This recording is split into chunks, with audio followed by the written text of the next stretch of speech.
మన జీవితాలు అవునన్నట్లుగా ఉన్నాయా, కాదన్నట్లుగా ఉన్నాయా? ఈరోజు చాలా మంది ప్రార్థన చేస్తారు. ఉదయం ప్రార్థన, సాయంత్రం ప్రార్థన, మధ్యాహ్నం ప్రార్థన మంచిదే. ప్రార్థన మన జీవితానికి ప్రాకారమే. ప్రార్థన మంచిదే, ప్రార్థన అనుభవం మంచిదే. కానీ నేను అంటున్నాను, దేవుని సన్నిధిలో అవునన్నట్లుగా ఉన్నావు, ప్రార్థనలో అవునన్నట్లుగా ఉన్నావు, బయటికి వెళ్ళిన తర్వాత కాదన్నట్లుగా బ్రతకూడదు.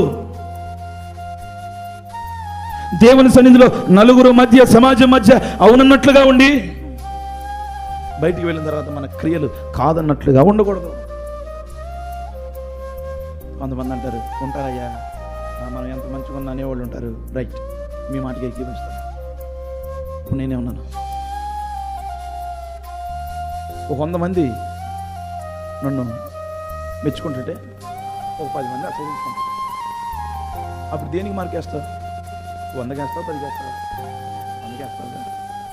100 మంది అసహించుకుని 10 మంది అవునన్నట్లే ఉన్నాడు అంటే, మిగిలిన 100 మంది కాదన్నట్లే ఉన్నాడు అంటే, మనం దేని కొట్టేయాలి?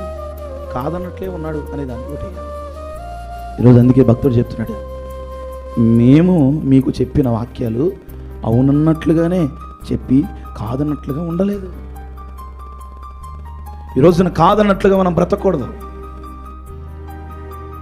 ఎలాగ దేవుని సన్నిధిలో అవునన్నట్లుగానే ఉన్నావో ఈ బ్రతుకు కూడా అలాగే ఉంది, కాదన్నట్లుగా ఉంది.